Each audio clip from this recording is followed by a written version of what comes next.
what's up guys, Ezekiel here to give you episode 4 of my squad building series. I actually just recorded this whole recording and put in the wrong mic, so I'm going to have to do it all again. It's about 10 minutes worth, so off we go.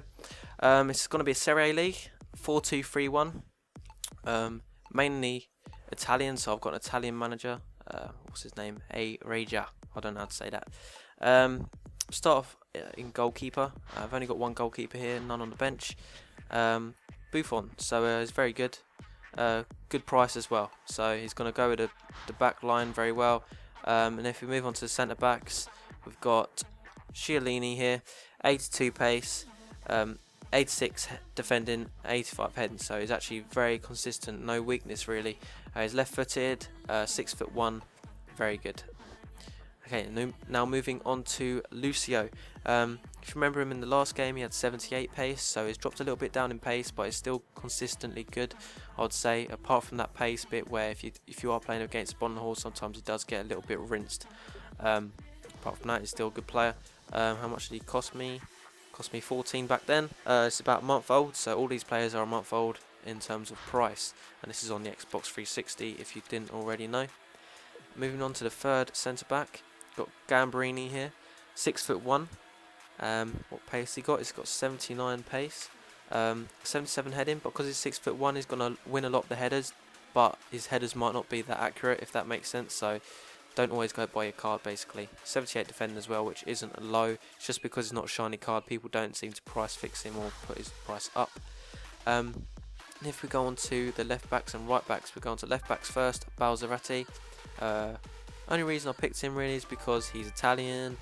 He's going to link with all those people at the back there. And by the way, from the last video, just because I got this team on the pitch doesn't mean that's the final team. It's like a mix and match thing, so you'll be able to bring this guy here and put him here and it should work fine.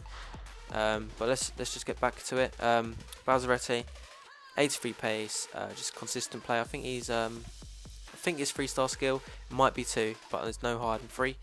Apart from that, that's the only reason you'd have him if you want him to link with the Italians.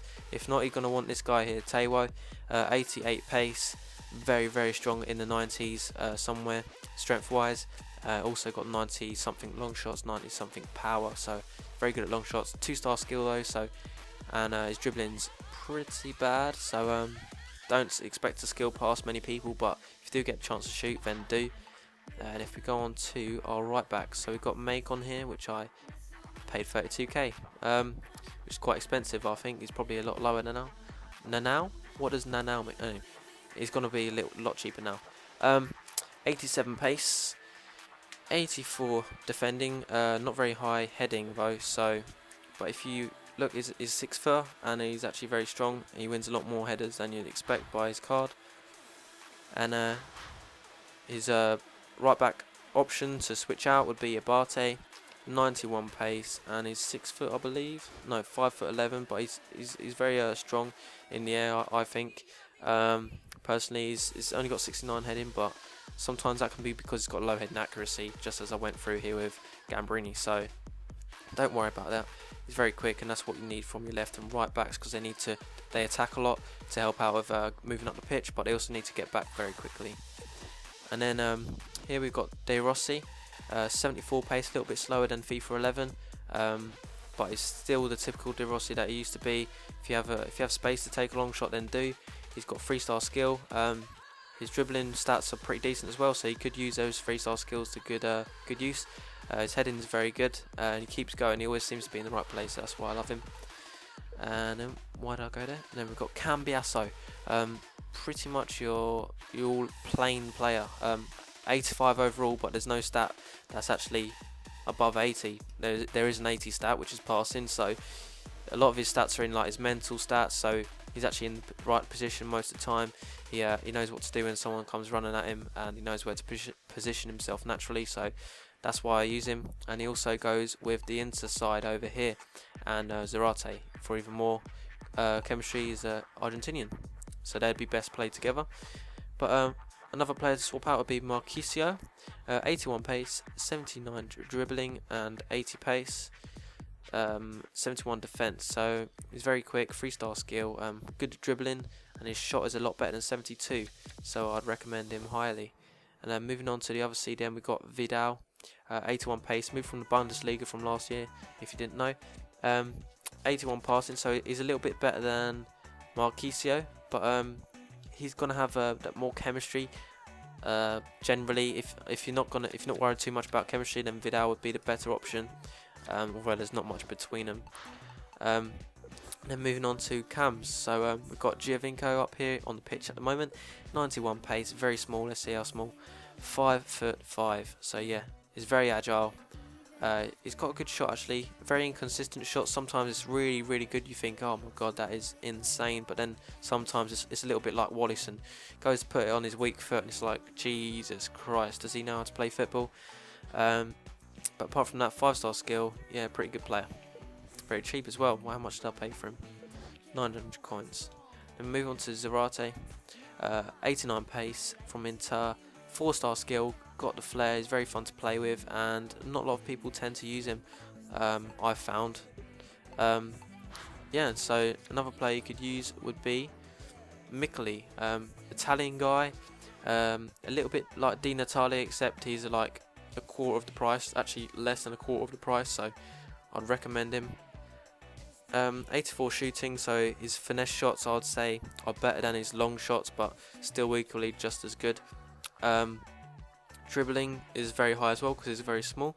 See how small he is, 5'6", so not far off Giovinco, but seems to have he's got that Tevez-like physique where he actually does muscle people off the ball and get in behind defenders, get right behind them, you know, like that dirty way. Yeah. Then moving on to Hernandez. 69 pace, 84 dribbling. Only reason I have him in the team is just for a bit of fun really. I don't play him too often, but he does have a beast long shot, 4-star skill, and he's Brazilian. You know how I like my Brazilians. And then what you have next would be centre forward. So Robinho, 88 pace, 5-star skill. He's going to go well with Alexandre Pato, same nationality, same team, same league. Max chemistry there. 91 dribbling. Actually surprisingly good at heading. He wins a lot of headers for some reason. Yeah, he's very good. I would definitely recommend him, but best with Pato in my experience. And then Bojan, 85 pace. Only reason I have him in the team is because I couldn't resist having him. Don't play him too often. He's just very cheap. He's non-rare as well, which makes him even cheaper. 86 dribbling, 85 pace, decent shot on him. Yeah, he's just a little sneaky guy. Somehow seems to score when you least expect it. Then moving on to the next centre forward, Cassano. 5'9", 5-star skill from AC Milan again. So he could actually play here like that with Alexandre Pato and still have that bright green line, but also have the green lines here with De Rossi and Giovinco. But downside is his pace. His shooting also is rated 78. Personally, I don't even think it's that high. His power shot isn't very good, but it's more like a finisher or a finesse shot. I don't really get up close to the goal to score. I like scoring from long range or using something like shot power rather than finishing. But it's down to preference again. So passing 84, so he's going to be a lot better than Robinho there at passing. But he's very small as well, so he's not going to get many headers, and he's not very quick and not very good at defending, so he's not going to be your ideal CDM. And then moving on to the next centre forward, Jovic, I don't know how to say it. And surprisingly, I find this guy very, very, very good. He's a 6-footer, which means he's going to be a little bit strong. He's going to push people off, as well as doing things like hocus pocus around him. So, because he's 5-star skill, obviously. 81 pace, 86 dribbling, 76 shot. I think his shot's a little bit better than that. Personally, maybe it's just because, I don't know, maybe just because I love him. But yeah, he's pretty much standard really. Amazing dribbling, fast enough to get past a defender, which is what you need. You need that 80 pace really, otherwise not good enough. Then moving on to the strikers, we have Alexandre Pato, so 87 pace, kind of like Robinho, except he's better at shooting, better at heading as well. Seems to be a little bit more consistent at scoring, whereas Robinho might score 3 one game. Pato always seems to score, obviously because he's in striker position, but he just feels that a little bit more consistent, personally. And then moving on to Cisse, he's like your budget striker as well as your a Bon Lahore of the team because his sheer pace with the strength. But Bon Lahore only has like 2 or 3 star skill, whereas Cisse has 4, so you can still use him to score nice looking goals. 80 shot as well, so very high for how much you pay for him. How much did I pay? 1,700, probably about 1.5 or less now. But yeah, apart from that, heading as well, so you can cross it into him if you ever feel like being a dirty little tramp. But no, he's a very good player. Definitely recommend him. Yeah, and that's pretty much it. That's my Serie A team, and the reason I've made this video is because I didn't want to waste an opportunity to show you my Serie A team. I'm gonna make a new one pretty much straight away after I've made this commentary, and then it'll be up on Squad Building episode 5. So please remember to like and subscribe, obviously, if you haven't. Obviously, join my live stream account on Twitch. Follow me on that. It's kind of like subscribing to me. What else? Twitter. Also follow me on Twitter and stay up to date with me, and you can start interacting with me and asking me questions a little bit more directly than sending me a message on YouTube. And that's pretty much it. So see you later. Bye.